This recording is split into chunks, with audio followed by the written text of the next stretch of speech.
Ah, merci Jésus. Ah. Merci Seigneur Jésus. Alléluia. Alléluia. Seigneur, sois béni ce soir. Nous te bénissons, Père éternel.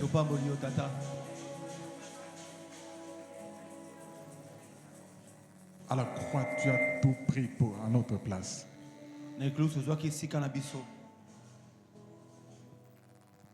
Tout ce que nous cherchons aujourd'hui, les solutions ont été données à la croix de Christ. Tout ce dont nous nous inquiétons aujourd'hui, la réponse c'est la croix. Tout ce dont nous avons besoin sur cette terre, l'exaucement c'est la croix. Tout ce que l'homme ne peut jamais nous donner, la croix a résolu.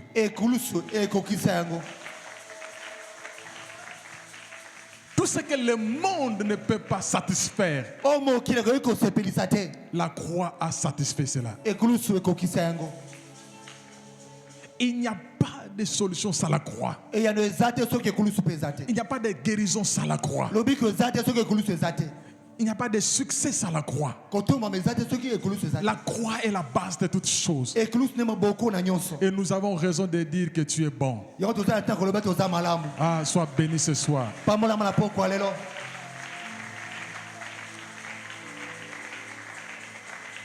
Je voudrais exhorter quelqu'un ce soir qui pense que c'est fini. Humainement parlant, c'est fini. Mais spirituellement, la croix a résolu.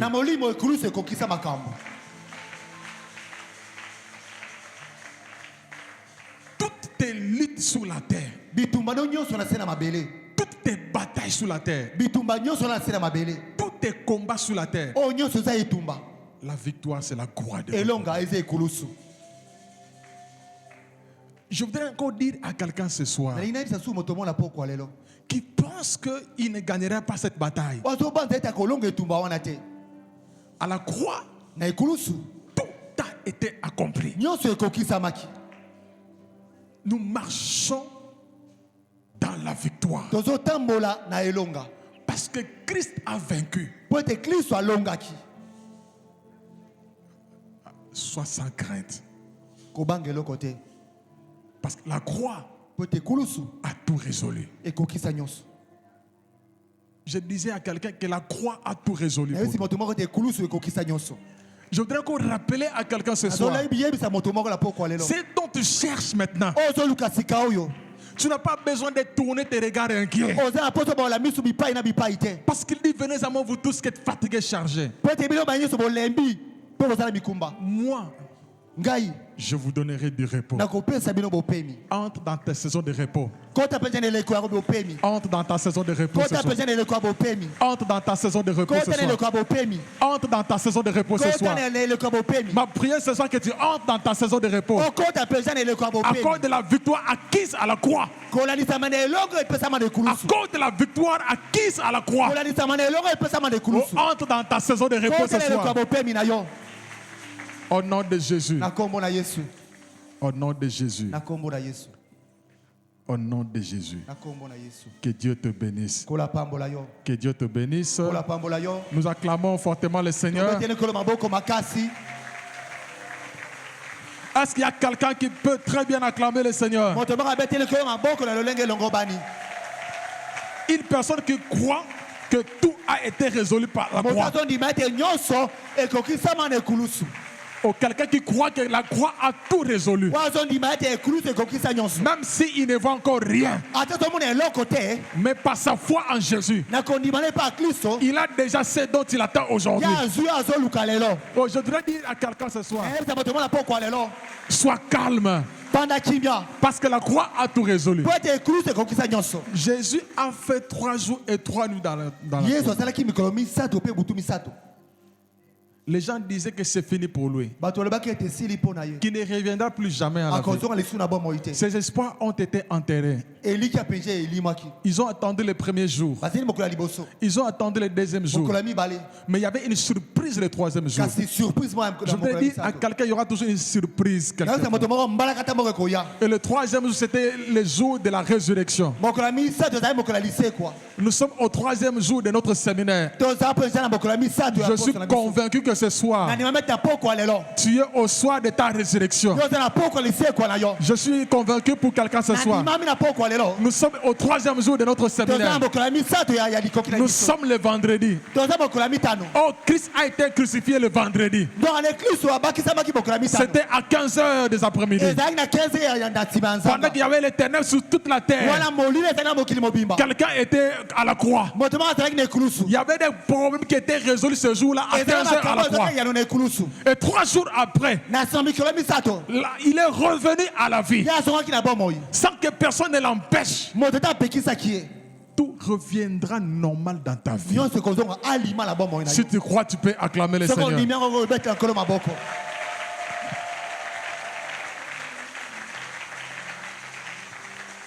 Nous allons lire des textes ce soir. Le premier texte, je suis dans Job chapitre 19.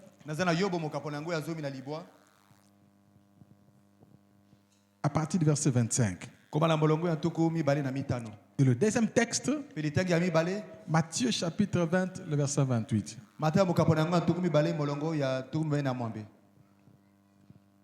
Nous pouvons lire Job chapitre 19 à partir du verset 25.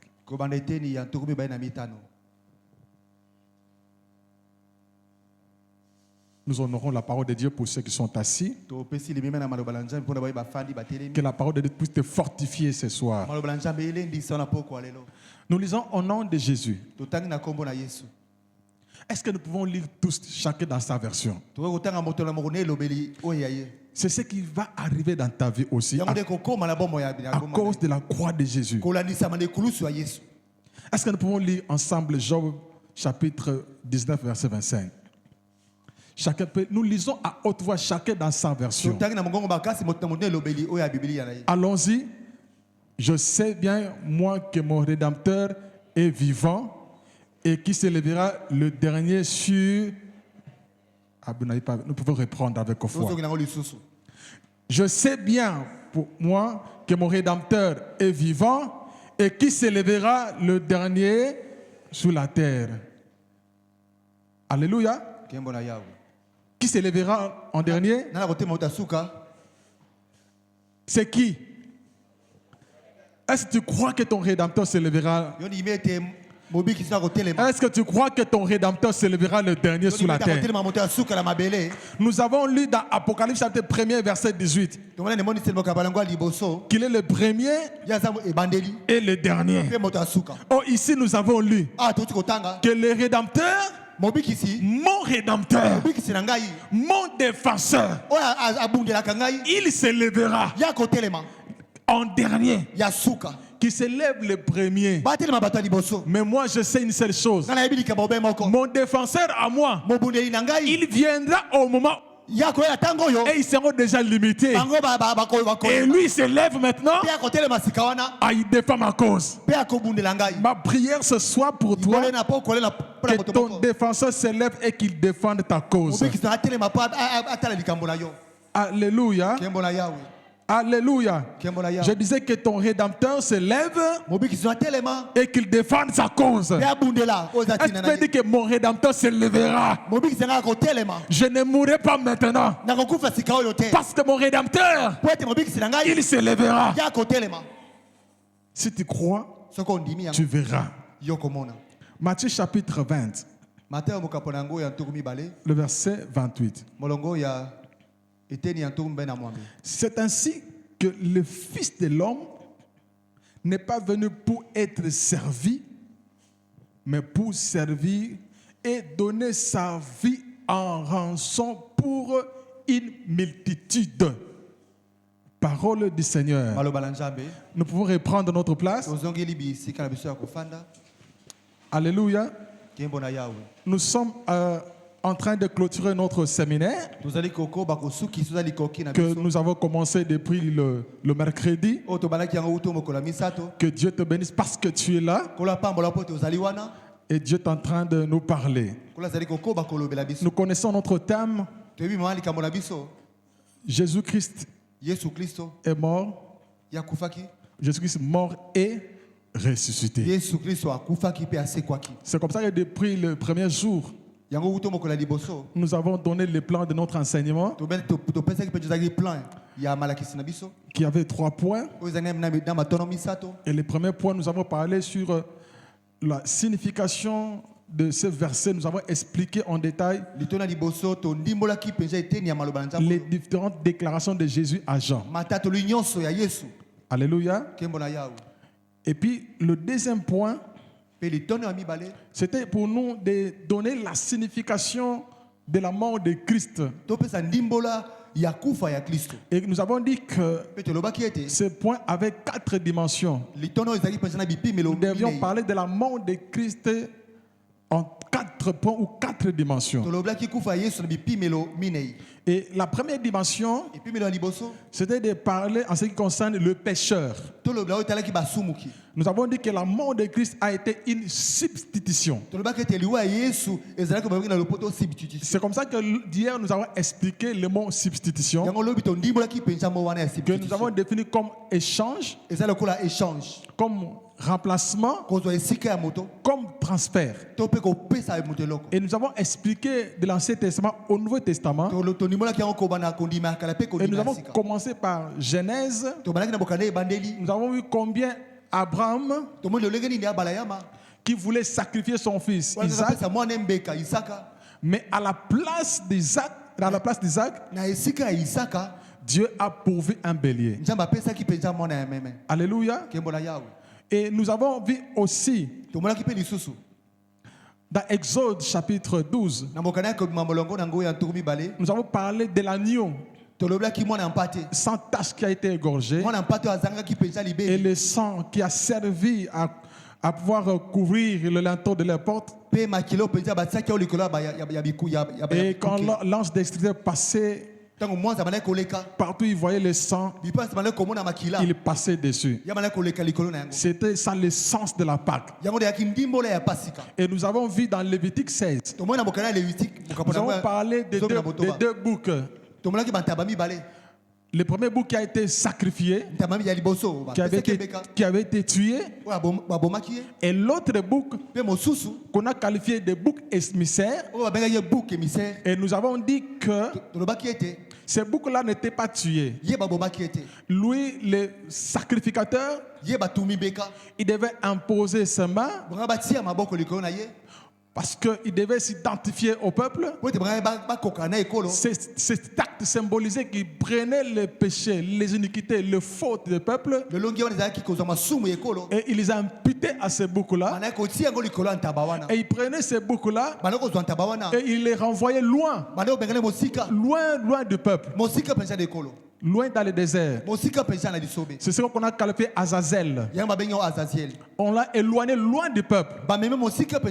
Et nous avons donné la signification de cela. Tout cela s'est accompli en Jésus. Jésus a été sacrifié, il a été tué, il est mort. Ça, c'était le premier acte, le premier aspect. Mais le deuxième aspect, il a pris nos fautes. Alléluia. Il a pris nos fautes et il est parti mourir à la croix. Alléluia. Et nous avons parlé après la substitution. Nous avons parlé d'un autre aspect à ce qui concerne l'homme. Nous avons parlé de la réconciliation. Nous avons parlé des sens de la réconciliation qui avait 2 sens. Le sens vertical et le sens horizontal. Alléluia. La réconciliation avec Dieu. Dieu s'est réconcilié avec l'homme. L'homme s'est réconcilié avec Dieu. Mais aussi l'homme s'est réconcilié avec un autre homme. Alléluia. Alléluia. C'est comme ça que nous avons insisté là-dessus hier. Qu'il était important d'être en bon terme avec Dieu. Par la mort de Christ, Dieu nous a réconciliés avec lui-même. Par la mort de Christ à la croix, nous avons été réconciliés avec le Père. Parce que autrefois, nous étions ennemis de Dieu. Lorsque nous lisons dans Éphésiens chapitre 2, déjà qui parle qu'autrefois, nous étions un peuple qui n'avait pas de alliances. En dehors de l'alliance, loin des promesses de Dieu, étrangers à Dieu, aux promesses de Dieu.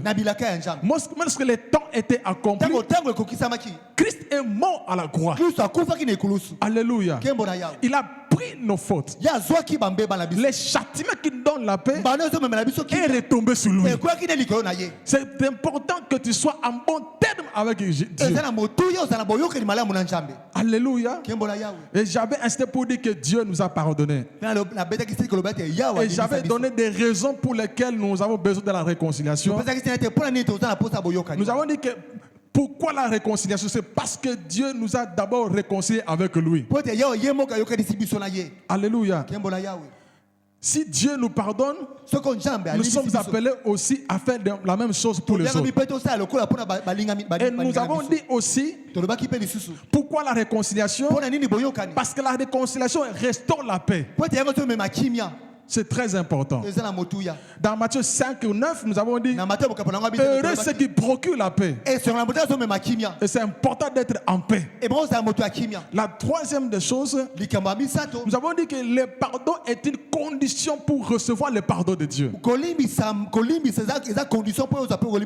Dans Matthieu 6, 12, pardonne-nous comme nous pardonnons.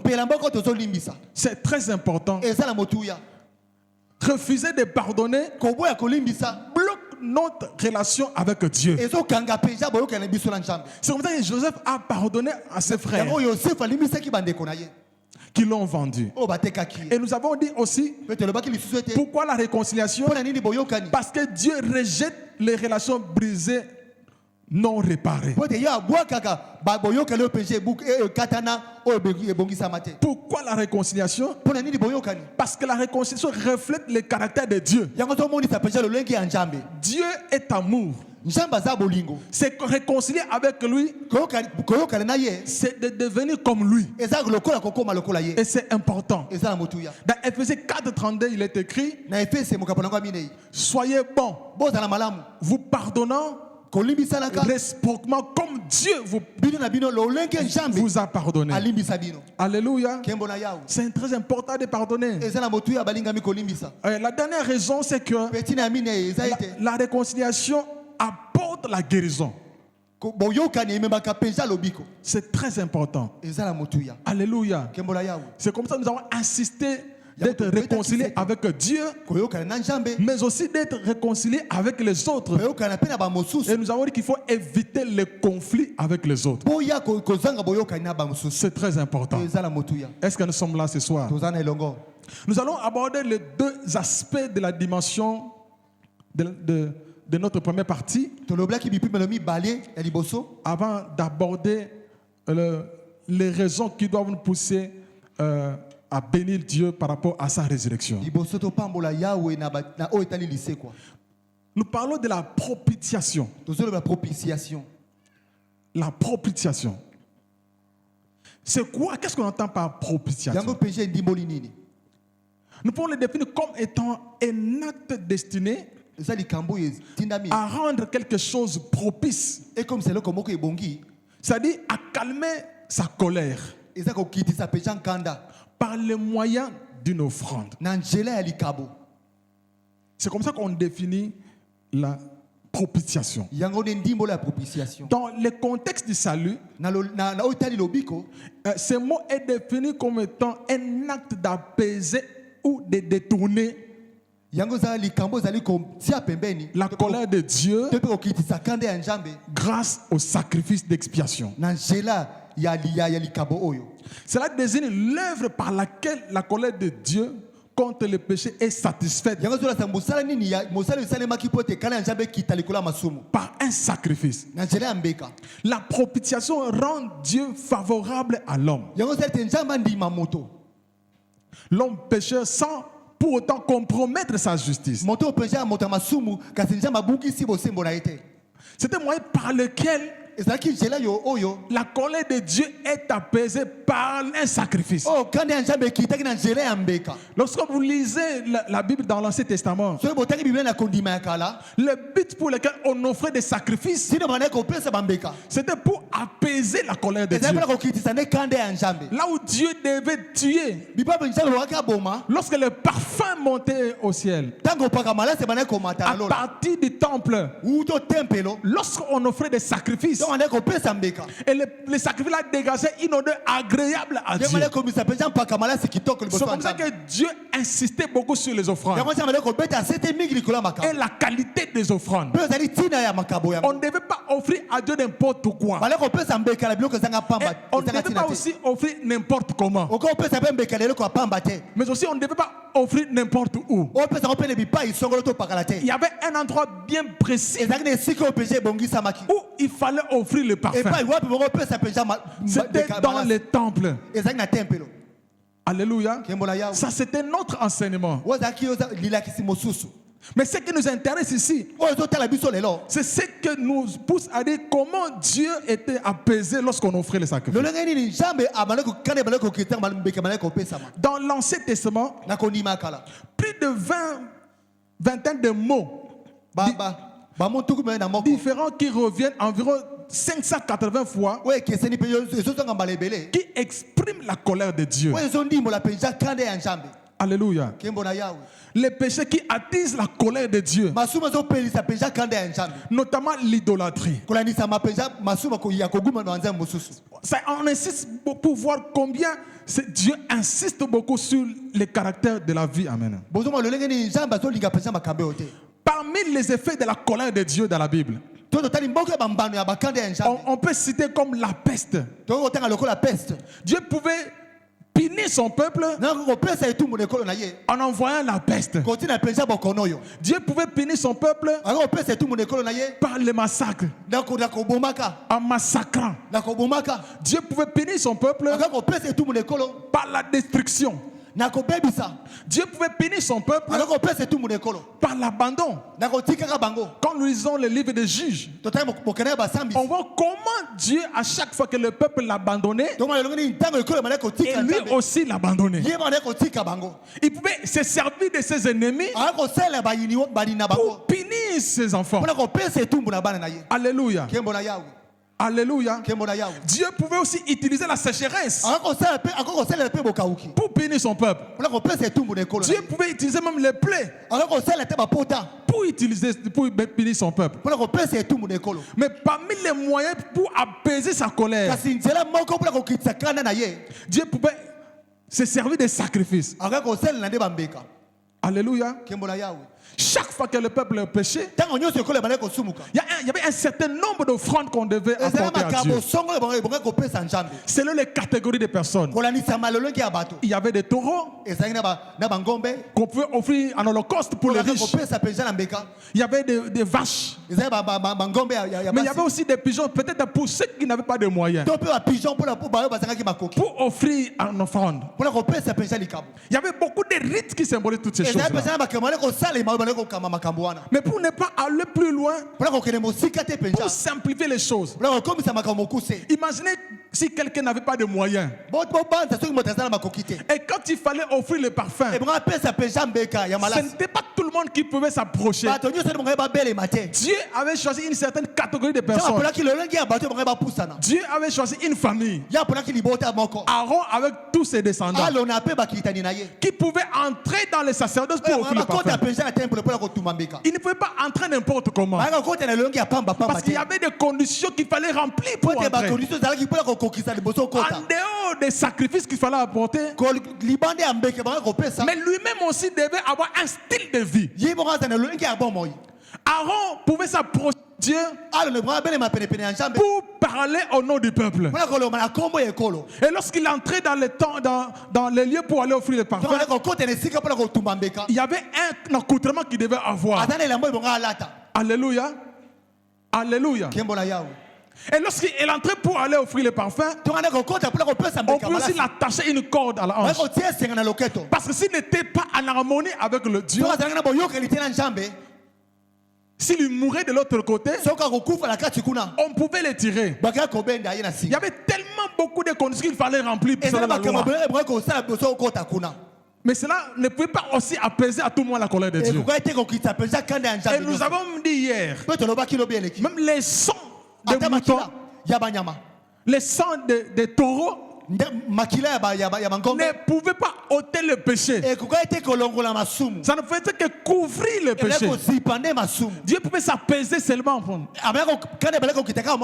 Mais lorsque le temps était accompli, lorsque Dieu a prouvé son amour envers nous, parce que lorsque nous étions pécheurs, Christ est mort pour nous et son sang a coulé à la croix. Aujourd'hui là, il n'y a plus de rideaux. Les deux s'étaient été déchirés de haut en bas.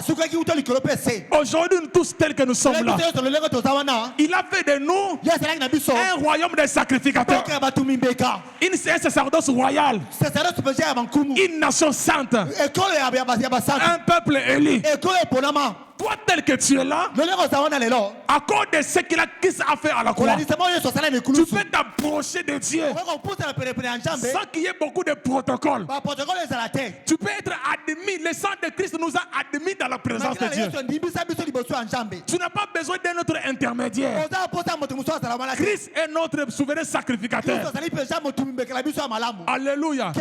Lui n'est pas mort plusieurs fois. Il est mort une seule fois pour toutes, pour le péché de plusieurs. Aujourd'hui, tel que nous sommes là, nous avons l'accès libre auprès du Père. Nous pouvons parler à Dieu à tout moment. Je peux parler à Dieu même à minuit. Je n'ai pas besoin de n'importe quel taureau pour apporter. Parce que le sang de Christ a suffi pour me donner accès auprès du Père. Alléluia. Alléluia. Jésus a simplifié les choses. Lorsqu'il fallait offrir des sacrifices, il fallait un lieu, le temple. Imaginez, je suis en RDC. Le temple est à Jérusalem. Alléluia. Il y avait aussi des gens qui venaient là-bas. Et il y avait aussi des compartiments. Les lieux saints, les lieux très saints et les parvis. Il y a des gens qui veulent s'arrêter au parvis, d'autres au lieu saint et aussi en lieu très saint. Imaginez, je suis ici en RDC. Je n'ai même pas de moyens pour m'acheter un taureau. Et s'il faut aller à Jérusalem, c'était une seule fois l'année pour aller offrir les sacrifices, pour aller adorer Dieu. Je n'ai même pas de moyens. Même pour obtenir le visa ici, il faut faire des tours là. On peut ou ne pas t'accorder le visa. Mais Jésus voyait très loin. Il savait qu'il y a des gens comme ça.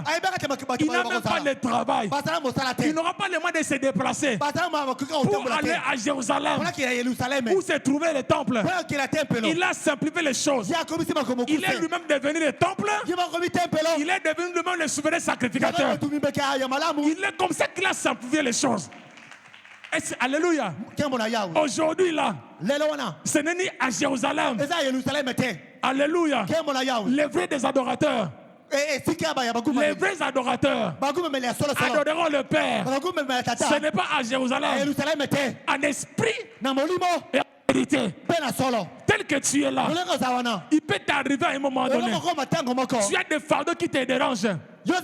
Jésus a dit aux disciples, quand tu pries, entre dans ta chambre, ferme la porte de ta chambre, prie ton Dieu qui est dans le lieu secret, et ton Dieu qui est dans le lieu secret, il te les rendra. Ce qui n'était pas dans l'ancienne alliance, il fallait aller chez Aaron ou encore chez Moïse pour parler à Dieu. Mais maintenant là, Jésus-Christ est venu, il est mort à la croix, il habite en moi, il est à moi, il a fait sa demeure en moi. Par sa mort à la croix, je suis devenu enfant de Dieu, fils de Dieu, co-héritier avec Jésus, ouvrier avec Jésus. Alléluia. J'ai été adopté moi aussi. J'ai le même droit que les enfants d'Israël. Alléluia. Co-héritier. Alléluia. Je suis appelé enfant de Dieu. Tout ça à cause de quelqu'un qui a simplifié les choses pour que tu accèdes facilement et librement auprès du Père. Il n'y a plus de barrières aujourd'hui. Il est même l'accomplissement de la loi. Alléluia. Alléluia. C'est comme ça qu'il faut adorer Dieu. Ne tiens pas compte de ce que tu as. Regarde d'où tu étais, parce qu'il y a quelqu'un qui est mort à la croix pour que toi tu sois là, tel que tu es aujourd'hui, tu sois appelé enfant de Dieu. Quel privilège d'être appelé enfant de Dieu. Je suis enfant de Dieu. Lorsque j'ai des besoins, lorsque mes enfants ont des besoins à la maison, ils viennent à tout moment. Ils ne disent pas est-ce que papa a l'argent ou il n'a pas l'argent. Quand ils viennent, papa, nous avons besoin de biscuits.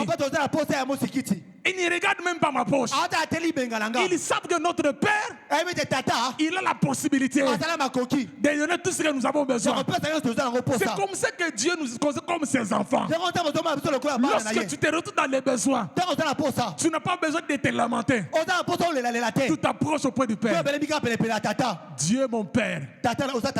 Le nom Père veut dire source. Alléluia. La source de toutes choses. Donc il peut se ressusciter ta vie. Il peut te donner tout ce que ton cœur désire. Alléluia. Alléluia. Est-ce que quelqu'un peut acclamer le Seigneur? La mort de Jésus a apaisé la colère de Dieu. Jésus est la propitiation. Il a offert sa vie volontairement pour subir la colère que nous déméritions. Son sang a satisfait la justice de Dieu une fois pour toutes. Et nous avons libre accès auprès du Père. Alléluia. Alléluia. C'est comme ça à la croix il a dit tout était accompli. La propitiation. C'est un terme qu'on peut avoir même 2-3 semaines pour expliquer. Mais nous n'avons pas le temps matériel pour expliquer tout ça. C'est seulement pour vous dire que le sang de Christ a apaisé la colère de Dieu. Le sang de Christ ne couvre pas, a effacé. C'est pour ça que quand Jean a vu Jésus venir, il a déclaré: voici l'agneau de Dieu qui ôte le péché du monde. Alléluia. Voici l'agneau de Dieu qui ôte le péché du monde. Et dans Apocalypse chapitre 5, le même Jean a vu, il a entendu une voix qui disait: qui est digne d'ouvrir le livre et de rompre cette sceau? La Bible dit il n'y avait personne, ni sur la terre, ni au ciel, ni sur la terre. Personne n'était capable d'ouvrir les livres ni les regarder. Et Jean pleurait parce qu'il n'avait trouvé personne. Mais l'un des gars lui dit: ne pleure pas, car voici l'agneau. C'est lui qui a satisfait aux conditions posées par Dieu. Il n'y a que cet agneau-là. Il n'y a que Christ qui a satisfait aux exigences du Père. Il n'y avait pas un ange, moins encore un archange. Mais c'est lui qui était Dieu. Lui au commencement Dieu. Il est Dieu avant que tout ne commence. Les premiers et les derniers. Mais à un moment donné, il s'est dit, je dois me débrouiller, prendre la forme humaine pour aller sauver une certaine justice quelque part. Alléluia. Il s'est identifié à cette personne-là. Lui, un Dieu juste, a accepté de venir s'asseoir, demeurer, habiter dans la vie d'un homme injuste. Personne ne peut accepter un Dieu fidèle, un Dieu juste, venir habiter dans la vie d'un voleur. Toi qui autrefois tu étais voleur, mais il a pris cela. Il lui a accepté de porter tes crimes. Alléluia. Donc ce jour-là, quand il allait à la croix, il a pris le fardeau des voleurs. Il a vu le fardeau de ceux qui se masturbent là. Il a pris le fardeau des impudiques. Il a pris le fardeau des meurtriers. Il a pris le fardeau des menteurs. Il est parti à la croix. Lui qui n'avait pas commis de péché, mais il s'est fait pécheur pour que toi, tu ne sois pas déclaré coupable, mais que tu sois déclaré juste. À cause de sa mort, c'est comme ça que la Bible déclare dans Romains 8:1 qu'il n'y a maintenant donc d'aucune condamnation pour ceux qui sont. Est-ce que tu ne peux pas acclamer le Seigneur? Alléluia. Rapidement, nous allons voir la dernière dimension. Nous parlons de rédempteur. Ce terme est traduit dans nos Bibles comme rédempteur pour signifier sauveur, défenseur ou libérateur. Mais le terme hébreu avait traduit un certain nombre de significations. Mais nous voulons exploiter quelques-unes seulement. Nous commençons dans l'Ancien Testament. Quand on appelait quelqu'un rédempteur, en notre temps, on les qualifiait comme des vengeurs du sang. Qu'est-ce que cela veut dire? Si dans une famille, quelqu'un avait été assassiné, un proche parent de la victime devait tuer l'assassin ou un autre membre de son clan. C'est ça que nous lisons dans Nombre chapitre 35 verset 19. Alléluia. Dans Nombre chapitre 25 verset 19, il est écrit: le vengeur du sang fera mourir le meurtrier. Alléluia. Le vengeur du sang fera mourir le meurtrier. Et il le racontera. Là où il le racontera, il le tuera. Donc, ces vengeurs sur lesquels Job fixe son regard, c'est lui qu'on appelle vengeur. Alléluia. C'est-à-dire quoi? Lorsque quelqu'un était assassiné dans une famille, quelqu'un pouvait se présenter comme un vengeur. Ça pouvait être un proche parent. Il devait poursuivre l'assassin, le meurtrier, pour venger le sang de celui qui était tué. C'est comme ça que Job, quand il parle, je sais que mon rédempteur est vivant. Il fait allusion à un vengeur qui viendra le défendre contre ses amis. Contre ses amis qu'il accusait à tout moment. Le deuxième terme de rédempteur, donc le rédempteur était celui qui rachète, celui qui est tombé en esclavage. C'est-à-dire que lorsque nous lisons Lévitique chapitre 25, verset 47 à 54, lorsqu'un Israélite était obligé de se rendre comme esclave, il pouvait être racheté par un rédempteur. Alléluia.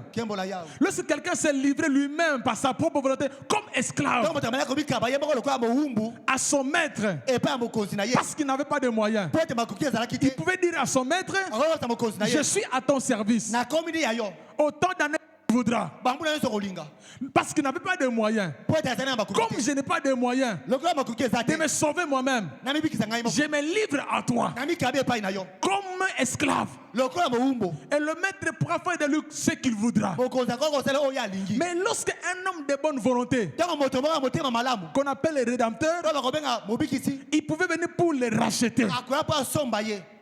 Alléluia. Il pouvait venir pour les racheter. Troisièmement, le rédempteur était celui qui reçoit la rançon. Si dans l'ancienne alliance, quelqu'un avait causé du tort à un autre et s'était par là rendu infidèle à l'Éternel, il devrait confesser son péché et tous les torts qu'il avait commis, et puis restituer à la personne à laquelle il avait causé du tort tout ce que lui avait fait. Alléluia. Il devait payer, il devait recevoir la rançon, un prix. Il devait payer un prix pour racheter cette personne-là. La quatrième des choses, le rédempteur était celui qui aide dans un procès. Lorsque quelqu'un était dans un procès, le rédempteur pouvait se présenter comme défenseur pour défendre sa cause. C'est comme ça que Job, il dit que je sais que mon rédempteur, mon défenseur est vivant. C'est quelqu'un qui vient pour défendre la cause. Alléluia. Et la cinquième des choses, les rédempteurs étaient considérés comme vainqueurs de la mort. Job croyait qu'un jour, il sortirait vainqueur de la mort. Alléluia. Un rédempteur est vainqueur de la mort. Dans le Nouveau Testament, il y a plusieurs thèmes qu'on peut traduire par rédempteur. Racheter, rédemption, rançon. C'est comme ça que nous avons lu dans Matthieu chapitre 20, verset 18, que Jésus est venu donner sa vie comme rançon. Cela explique que c'est lui qui a donné sa vie comme rançon. C'est-à-dire le paiement d'une somme d'argent pour acheter la liberté d'une autre personne. Alléluia. Le prix pour acheter la liberté d'une personne, d'un esclave. Alléluia. Mais Christ n'a pas donné de l'argent. Christ n'a pas donné de l'argent. Christ a donné son propre sang. Racheté. C'est son sang qui a coulé à la croix de Golgotha pour te sauver. Son sang a coulé à la croix de Golgotha pour te donner la vie. Alléluia. Le sang de Christ a coulé à la croix de Golgotha pour te donner la liberté. Le sang de Christ a coulé à la croix pour te racheter de la malédiction de la loi. Le sang de Christ a coulé à la croix pour te faire de toi un homme libre. Et par le sang de Jésus, il nous a accordé la liberté. Pas une liberté partielle, mais une liberté totale. C'est comme ça que la Bible dit, si le Fils vous a franchi, vous serez réellement libre. Ah, nous sommes réellement libres. En Jésus, je suis libre. Je ne suis plus esclave du péché. Je ne suis pas esclave de quelqu'un. Je ne suis pas victime des lois de famille. Là où les hommes m'ont condamné, là où la famille m'a condamné, par son sang, j'ai été déclaré libre. Là où les hommes m'ont condamné, là où la famille t'a condamné, en Jésus, tu n'es plus sous la loi, mais tu es libre. Un homme libre. Tu dois marcher en liberté de vie. Tu dois marcher comme un homme libre. Tu ne dois pas marcher comme un homme prisonnier. Parce que ta vie n'est plus en prison. Parce qu'il y a quelqu'un qui était parti dans la tombe. De la manière qu'il est sorti victorieux. Il n'est pas sorti seul. Il est sorti avec toi. Alléluia. Tu as intérêt de croire à ces choses. En Jésus, je ne suis plus la même personne. Si quelqu'un est en Christ, il est devenu une nouvelle créature. Les choses anciennes sont passées. Voici toutes choses sont devenues nouvelles. L'ancienne vie est tombée. Le vieil homme est tombé. Mais à moi, c'est une nouvelle personne. Un homme régénéré. Un homme sauvé. Je n'ai plus la même vie. Si autrefois on pouvait m'appeler un impudique, mais dès lors où j'ai accepté Jésus comme Seigneur et Sauveur, je marche en nouveauté de vie. Ma vie a changé. Ma vie a changé. Bien-aimé dans le Seigneur, si tu es ici, tu n'as jamais fait la rencontre avec celui qui a payé son prix à la croix. Voici le temps favorable pour toi de donner ta vie à celui-là. Alléluia. Alléluia. Il a donné sa vie. Il dit dans sa parole que celui qui a faim, qu'il vienne manger. Que celui qui a soif, qu'il vienne boire. Jésus t'offre la vie gratuitement. Je voudrais dire à quelqu'un qui se bat pour gagner la vie, qui va s'accrocher au fétiche, qui va s'accrocher à la magie, qui vit en train de courir devant les gens pour corrompre, pour obtenir une promotion. Bien aimé dans le Seigneur, Jésus te dit ce soir, tu as faim, viens chez moi. Tu as soif, viens, je vais te donner de l'eau à boire. Jésus donne gratuitement. Là où les hommes peuvent exiger les sacrifices, mais lui, il a donné sa vie comme sacrifice. Alléluia. Tu n'as pas besoin de te battre avec les hommes, parce qu'il y a quelqu'un qui s'est battu avec la croix. Ces jours-là, il a supporté le poids de la croix. Pourquoi? Pour supporter le poids de ta vie. Il a accepté ces jours-là d'être humilié, pour que là où toi tu es humilié là, que tu sois valorisé. Alléluia. Pourquoi ne pas bénir ce Dieu qui t'a donné la vie gratuitement?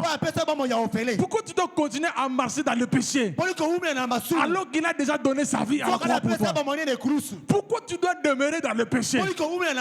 Pourquoi tu dois vivre dans une vie de péché alors que lui, il a déjà pris tes péchés, il a déjà pardonné? Pourquoi tu dois continuer à vivre dans la débauche? Bien aimé dans le Seigneur, pourquoi tu es en train de vivre dans la débauche à cause du mariage? Tu veux entrer dans le mariage, mais tu as déjà consommé avant. Tu ne passes pas au prix payé par Jésus à la croix. Tu penses que Jésus n'est pas à mesure de te donner un mariage. Ce soir, Jésus te dit, j'ai tout payé. Le mariage, il t'a donné. Le travail, il te l'a donné. La réussite, il te l'a donné. Le succès, il te l'a donné. La guérison, à la croix. Le miracle, il faut passer par la croix. Il n'y a pas de guérison en dehors de la croix. Il n'y a pas de succès en dehors de la croix. Il n'y a pas de victoire en dehors de la croix. Il n'y a pas de miracle en dehors de la croix. Alléluia. Tout passe par la croix. C'est comme ça que Jésus a dit. Celui qui veut me suivre renonce à lui-même, se charge de sa propre croix, qu'il me suive. Il a porté la croix. Les gens l'ont vu. Quand il montait à la montagne avec la croix, les gens ont vu. Mais derrière ça, il y avait quelque chose qui s'est caché. Les gens voyaient quelqu'un en train de souffrir avec la croix. Il allait à la montagne avec la croix. Mais 3 jours après, quelqu'un qui portait la croix, quelqu'un qui était allé dans la tombe, 3 jours après, il a d'abord été abaissé. Il a d'abord été humilié. Il est allé dans la tombe. Il a été humilié. Les gens ont craché sur lui. Mais 3 jours après, c'est lui qui a été humilié là. 3 jours après, il est sorti de la tombe. Il est monté au ciel. Alléluia. Alléluia. De l'humiliation à l'élévation. Il a été humilié à la tombe. 3 jours après, il est sorti de la tombe. Il est assis à la droite du Père.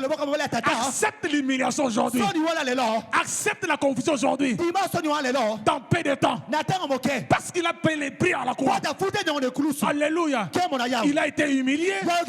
3 jours après, il est monté. Il est ressuscité. Même les gens qui l'ont eu là, ils ont vu Jésus. Les jours où Jésus est ressuscité, la Bible déclare, même les anciens qui étaient déjà morts dans l'Ancien Testament, ces jours-là, ils ont ressuscité avec lui. Les gens les ont vus. Ils sont entrés à Jérusalem. Des gens qui étaient déjà morts, ils les ont vus. C'était la préfiguration des choses qui doivent venir. Il reviendra. Les morts en Christ, ceux qui sont morts en Christ, résisteront les premiers. Et ceux qui seront vivants en ce moment-là, de la même manière qu'il est venu, qu'il est sorti de la tombe victorieux, il est monté au ciel en victorieux. Il reviendra pour prendre. Et ceux qui sont morts, et ceux qui sont vivants en lui, ils vont aller auprès du Père. Mais avant ce temps-là, accepte l'humiliation. Accepte que les gens te rejettent. Parce que Christ aussi, il a été rejeté. Christ aussi, les gens ont craché sur lui. Ma soeur, même si les gens crachent sur toi, Christ, les gens ont craché sur lui. Ce n'était pas la salive, c'était le crachat. Il a accepté. Les gens ont craché sur lui. Mais il dit, Père, pardonne-leur. Quand ils ne savent pas ce qu'ils font. Il avait tous les moyens pour se venger. Mais il ne l'a pas fait. Pourquoi? Parce que toi, tu devais être sauvé. Tu devais recevoir la vie éternelle. C'est comme ça quand on l'a tabassé, il est resté silencieux. On l'a chicoté, il est resté silencieux. On l'a fait porter la couronne d'épines. Il a accepté. Pourquoi? Parce que le châtiment qui te donne la paix devait retomber sur lui. Pourquoi ne pas acclamer? Pourquoi ne pas le louer? Pourquoi ne pas le célébrer? Parce qu'il a donné sa vie. Alléluia. Alléluia. Gloire à Dieu. Je ne suis plus la même personne. Ce que je suis aujourd'hui, c'est par Christ. Ce que je serai demain, c'est par Christ. Même si aujourd'hui, les portes sont fermées, je sais une seule chose. De la même manière, la porte de tombeau un jour est restée. On a roulé la pierre. Alléluia. 3 jours à pied. On a roulé la pierre. On a enlevé la pierre. Qui a enlevé? Qui a vu? Le matin, ils ont constaté que la pierre avait été enlevée. Les gens vont constater que ce qui te fait peur là sera enlevé. Les gens vont seulement constater que ce qui te faisait pleurer là ne sera plus. Parce que le ciel avait décidé. Christ est ressuscité. Parce que le ciel avait décidé. Alléluia. Il est revenu à la vie. Je voudrais rapidement nous donner pourquoi l'importance de la résurrection. L'importance de la résurrection de Christ. Pourquoi nous devons célébrer la résurrection de Jésus? Pour 4 raisons principales. La première raison, c'était pour sa personne. Pour sa personne, Christ. Si Christ n'était pas ressuscité d'entre les morts, il aurait été un menteur. Quand il avait annoncé qu'il ressusciterait au 3e jour. Dans Matthieu chapitre 20, verset 19. Il avait annoncé. Imaginez maintenant si Christ n'était pas ressuscité. Quelle valeur accorderait à cette parole qu'il avait dite? Sinon, il serait un faux prophète. C'est comme ça, comme il avait annoncé, il devait accomplir cela. Alléluia. Mais aussi les prophètes dans l'Ancien Testament, ils avaient annoncé. Alléluia. Donc cette parole-là devait s'accomplir. Alléluia. Pour que Jésus ne puisse pas être vu comme un menteur. La résurrection affirme que Jésus était un vrai prophète.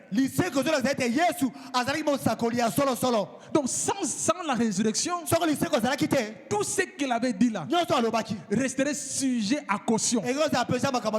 Alléluia. Les gens n'allaient pas croire. Les gens allaient dire que c'était un faux prophète. Alors pour confirmer sa parole, il devait accomplir cette parole-là. Il devait ressusciter des morts. Je voudrais dire à quelqu'un, la promesse que tu as là, elle s'accomplira. De la même manière, Jésus est revenu à la vie. Cette parole-là que Jésus t'a annoncée, cette promesse que tu as, quel que soit le temps, elle s'accomplira. Tu es bon. Sois patient. La promesse, elle s'accomplira. Alléluia. J'ai dit à quelqu'un ce soir, la promesse faite par Dieu, quel que soit le temps, quelle que soit la durée, elle finira par prendre corps. Je prie que la promesse que Dieu t'a faite s'accomplisse. Je prie que la promesse que Dieu t'a faite s'accomplisse. Je prie que la promesse que Dieu t'a faite s'accomplisse. Je prie que la promesse de ton mariage s'accomplisse. Je prie que la promesse de ton travail s'accomplisse. Je prie que la promesse de ta guérison s'accomplisse. Je prie que la promesse de tes fiançailles s'accomplisse. Je prie que la promesse de ton élévation s'accomplisse. Je prie que la promesse de ton voyage s'accomplisse. Je prie que la prophétie de ton élévation puisse s'accomplir. Reçois cela au nom de Jésus. Reçois cela au nom de Jésus. Reçois cela au nom de Jésus. Je disais, reçois cela au nom de Jésus. La deuxième raison, pourquoi nous devons croire à la résurrection? Pourquoi nous devons donner de l'importance à la résurrection de Jésus? Pour son œuvre. Parce que si Christ n'était pas ressuscité, il n'aurait pas été vivant pour accomplir ses œuvres. Alléluia. Donc, c'est-à-dire que son ministère aurait pris fin ce jour-là avec sa mort. S'il n'était pas ressuscité, ce jour-là, tout allait s'arrêter. Donc, son ministère allait prendre fin. On n'allait pas vivre tout ce qu'il avait dit. Donc, nous n'aurions même pas de souverain sacrificateur. S'il n'était pas ressuscité, nous n'aurions pas un souverain sacrificateur. Moins encore un intercesseur. Parce que après sa résurrection, auprès du Père, il intercède pour nous, n'est-ce pas? Alléluia. Il intercède pour nous. Il est un souverain sacrificateur. Nul ne peut aller au Père sans passer par lui. Dans l'ancienne alliance, Pour rencontrer Dieu, on devait passer par le souverain sacrificateur. Maintenant là, il n'y a que Jésus qui a accompli le sacrifice parfait. Alléluia. Alléluia. Tout ce qu'il a dit là devait avoir son accomplissement. Alléluia. Parce que s'il n'était pas ressuscité, il n'allait pas nous revêtir de sa puissance. Paul dit, Galates 20, si je vis, ce n'est plus moi qui vis, c'est Christ qui vit en moi. Il a la force en Christ. Alléluia. Il a puisé sa force en Christ, sa puissance en Christ. Mais imaginez si Jésus n'était pas ressuscité, quelle serait la suite de Paul devant ses adversaires? Il fallait qu'il ressuscite pour que toi, tu aies la force de dire non au péché, de résister à la tentation, d'avoir la force de vaincre l'ennemi. Donc il devait résister. Alléluia. Troisième des choses, c'est à cause de l'évangile. Alléluia. S'il n'était pas ressuscité, 1 Corinthiens 15, 3 à 8, qui nous présente la mort et la résurrection de Christ comme étant la première importance, n'aurait pas aussi son accomplissement. L'évangile repose sur ces deux aspects-là: la mort et la résurrection de Jésus. Alléluia. Alléluia. L'évangile repose sur la mort et la résurrection. Un sauveur mort et qui vit. Il a été enseveli et il est ressuscité le troisième jour. C'est comme ça quand nous faisons la prière de la confession de foi. Je crois en Dieu, le Père Tout-Puissant. Je ne sais pas si vous réalisez le contenu de ces paroles ou la profondeur de cette parole. Il est allé, il a été enseveli et le troisième jour, il est ressuscité des morts. Il est monté au ciel. Il est assis à la droite du Père. Mais s'il n'était pas ressuscité, nous n'aurions même pas confessé cela. Alléluia. Et la quatrième des choses, enfin, pourquoi? C'est pour nous. Si Christ n'était pas ressuscité, alors, notre foi se révèle. Alléluia. Si Christ n'était pas ressuscité, notre foi se révèle. Les gens n'allaient pas croire en nous. Les gens allaient se moquer de nous. Alléluia. Il fallait qu'il ressuscite. Pour que tel que nous sommes là, nous puissions avoir du prix à ses yeux.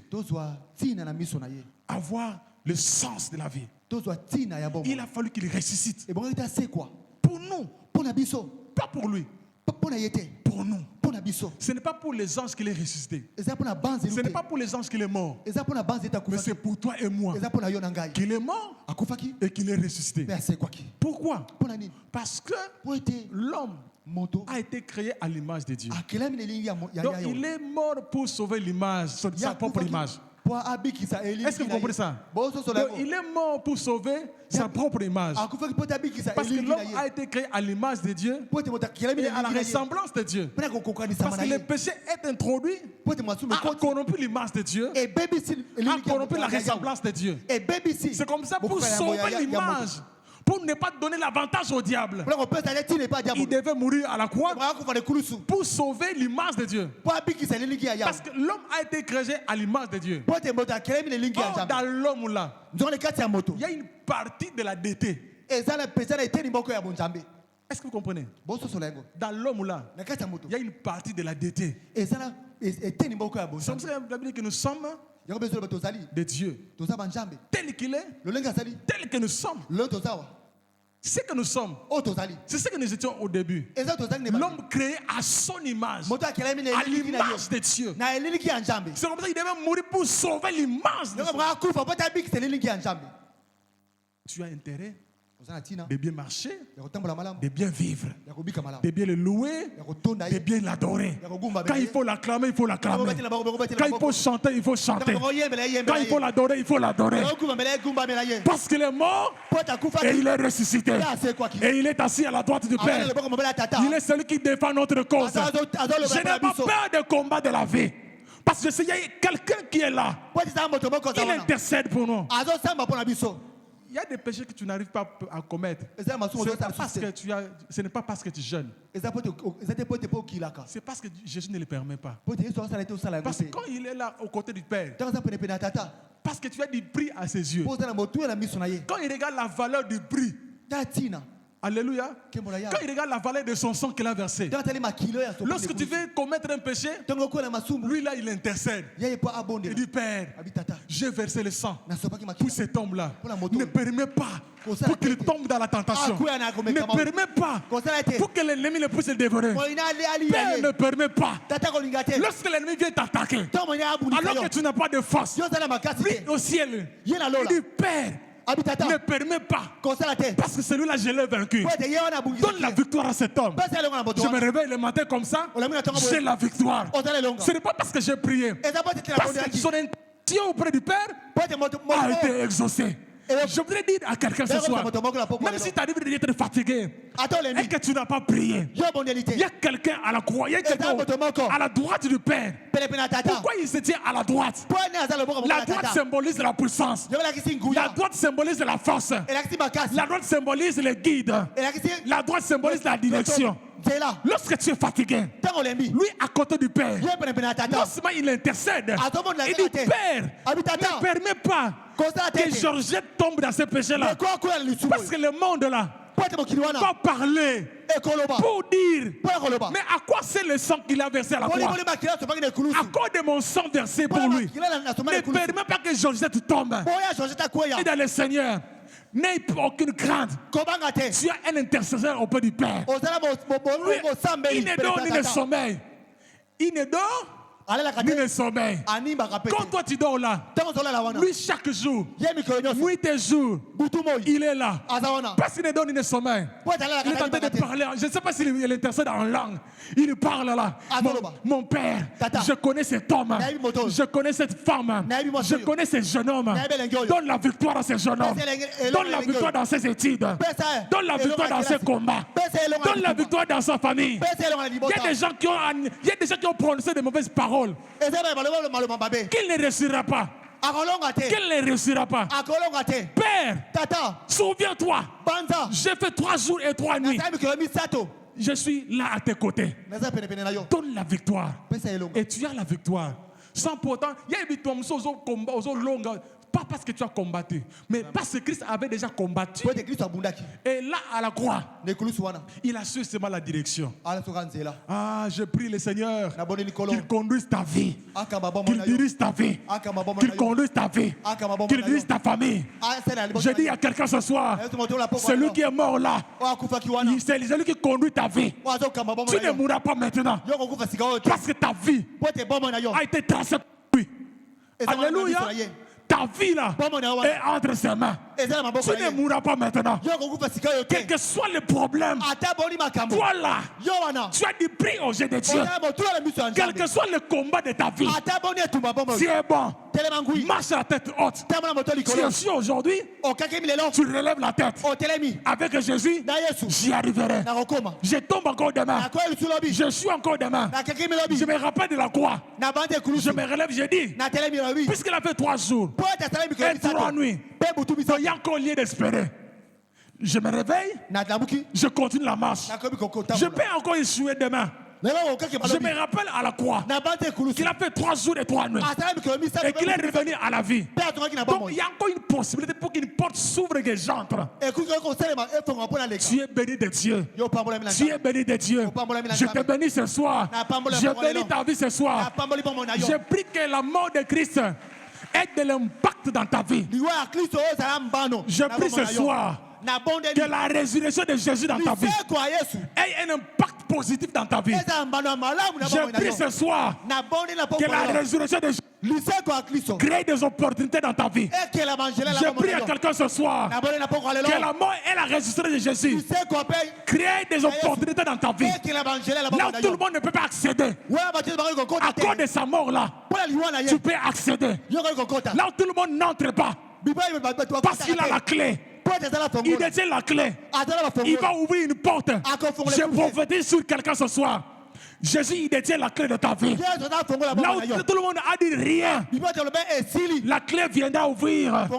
Je suis en train de dire à quelqu'un ce soir, oh, c'est Jésus là. Il est assis à la porte du Père. Il a la clé. Il intercède, mais il détient sur la clé. Quand il prie pour ton travail, il ouvre les portes de travail. Quand il intercède pour toi, Père, donne un homme à cette sœur. Il a la clé. Il va toucher le cœur d'un frère quelque part. Je suis en train de prier. Je ne sais pas si je suis en train de parler à qui ce soir. Il y a quelqu'un qui va recevoir une direction de Dieu. Il y a quelqu'un qui attend une réponse de la part de Dieu. Je suis en train de dire à quelqu'un ce soir. Nous sommes au 3e jour. Curieusement, nous sommes aussi le 3 avril. Ah, nous sommes le 3 avril. Nous sommes au 3e jour de notre séminaire. Le chiffre 3 symbolise la résurrection. Je prophétise dans ta vie. Ce qui était mort dans ta vie là va prendre la forme de l'homme. Ton travail qui était mort là, je suis en train de déclarer ce soir, à cause de la résurrection de Jésus, que cela prenne la vie, prenne la vie, prenne la vie, prenne la vie, prenne la vie, prenne la vie, prenne la vie, prenne la vie, prenne la vie, prenne de l'envol, prenne de l'envol, prenne de l'envol. Je dis à quelqu'un, prends de l'envol. Je dis à quelqu'un, cette fois-ci là, lève-toi, prends de l'envol. Je dis à quelqu'un ce soir, à partir de ce soir, retiens les paroles ce soir. Tu ne seras plus la même personne. Là où tu as pleuré hier, nous sommes au 3e jour. Il a été crucifié à 15h. Le chiffre 3. À 15h. Il est ressuscité le 3e jour. Le chiffre 3. Nous sommes aujourd'hui le 3 avril, au dernier jour, le 3e jour de notre séminaire. Je suis en train de prier. Ce que tu as attendu pendant longtemps, pendant 3 ans, tu le reçois aujourd'hui. Ce que tu as attendu pendant longtemps, tu le reçois aujourd'hui. Les portes qui étaient fermées autrefois, elles s'ouvrent aujourd'hui. Là où tu n'avais pas de guérison, je déclare ce soir, tu as la guérison. Tu as la guérison. Je viens de parler à quelqu'un ce soir qui a des cœurs brisés. Jésus guérit les cœurs brisés. Si quelqu'un t'a blessé, il est mort à la croix. Il a été blessé à la croix. C'est pour réparer ce plaies-là. Reçois la consolation de Jésus. Reçois la consolation de Jésus. Je dis, reçois la consolation de Jésus. Ce soir, reçois la consolation de Jésus. Pendant que tu te lèves, tu acclames ce soir. Pendant que tu te lèves, tu acclames Jésus. Ah, tu commences à prier, à déclarer avec foi. J'ai la guérison au nom de Jésus. J'ai la victoire au nom de Jésus. Je proclame la victoire au nom de Jésus. Parce qu'il a fait 3 jours et 3 tombeaux. Et le 3e jour, il est revenu à la vie. Moi aussi, je reviens à la vie. Là où j'étais considéré comme mort, je reviens à la vie. Là où la guérison, il n'y en avait pas, je déclare la guérison. Est-ce qu'il y a quelqu'un qui prie avec foi? Quelqu'un qui prie avec foi. Quelqu'un qui prie avec foi. Quelqu'un qui prie avec foi.